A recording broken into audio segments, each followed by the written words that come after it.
menunda sholat dari waktunya yang terpilih kecuali karena adanya udzur syar'i.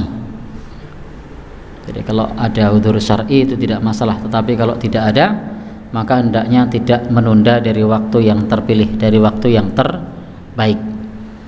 Kalau di zaman Nabi yang bisa ditunda itu adalah sholat zuhur karena sangat panas, maka ditunda kalau sudah agak dingin.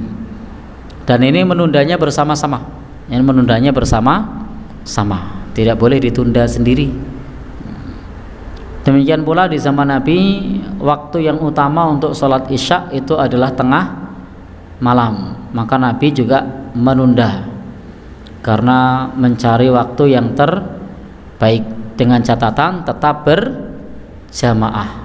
Sekarang susah tuh jamaah bareng-bareng, sudah agak malam begitu. Tidak agak malam saja yang hadir tidak banyak, apalagi kalau agak malam. Bukannya bisa nambah jamaah tapi malah kurang. Baik. Shollis sholata li waqtiha. Maka sholatlah tepat pada waktunya. Fa in atraktaha ma'ahum fasholli. Jika engkau dapati mereka sholat, maka sholatlah bersama mereka. Fa innaha laka nafilah. Maka bagimu itu adalah sholat sunnah. Ini kasusnya adalah disebutkan dari sahabat Abu Dzar. Beliau berkata, suatu saat Rasulullah Shallallahu Alaihi Wasallam berkata kepada beliau, Rasulullah berkata kepadanya, kepada Abu Dzar, bagaimana engkau jika engkau memiliki pemimpin yang menunda sholat dari waktunya atau sholat tidak pada waktunya?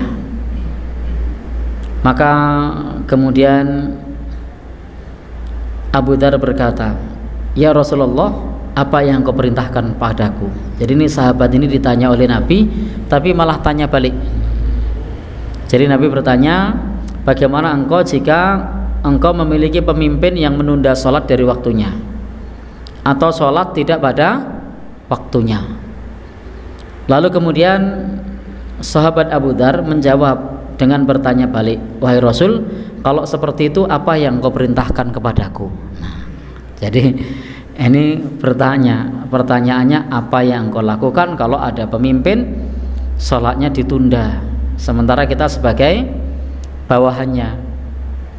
Apa kata Nabi ketika ditanya balik? Jawabannya adalah shollis sholata li waqtiha. Sholatlah tepat waktunya. Kalau engkau mendapati pemimpin itu sedang sholat, maka sholatlah bersama mereka dan diniatkan sebagai sholat sunnah. Jadi kita di kantor, ternyata di kantor itu pimpinannya itu menunda sholat berjamaah. Maka anjuran Nabi adalah kita sholat tepat waktu. Nanti kalau kemudian pas pimpinannya ini mengadakan jamaah, kita sholat bareng dengan pimpinan itu. Tapi niatnya sholat sunnah. Ini juga dalil bolehnya antara imam dan makmum beda niat. Jadi dalil bolehnya antara imam dan makmum beda niat. Dan Imam Nawawi menyebutkan termasuk mematikan sholat adalah mengakhirkan sholat sehingga menjadikan sholatnya seperti mayat yang ruhnya telah keluar. Kapan itu? Ketika sholat sudah diakhirkan.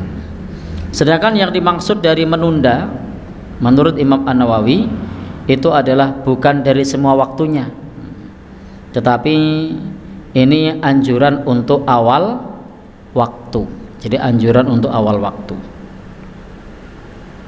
Dan hadis ini juga berisi jika imam menunda sholat dari awal waktunya, maka makmum dianjurkan untuk melakukan di awal waktu sendirian, kemudian melaksanakan sholat bersama dengan imam. Ini kalau misalnya imamnya atau pemimpinnya tadi menunda sholat, lalu nanti pada saat kita sholat bersama dengan pemimpin tadi, maka diniatkan dengan beda niat, sehingga ini menghimpun dua keutamaan. Yang pertama adalah sholat di awal waktu, dan yang kedua adalah sholat berjamaah. Jadi menghimpun dua keutamaan, sholat di awal waktu, yang kedua adalah sholat berjamaah. Baik, Bapak dan Saudara, ini yang ada dalam hadis Rasulullah Sallallahu Alaihi Wasallam, diriwayatkan dari sahabat Abu Dzar, riwayat Imam Muslim.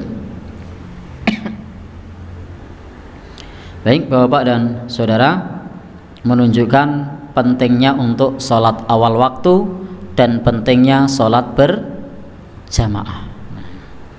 Karena tidak berani usul sama pemimpinnya untuk sholat awal waktu, ya sudah, sholat awal waktu dulu sendiri, kemudian nanti pas berjamaah tidak meninggalkan jamaah. Maka bagi kita itu adalah sholat sunnah.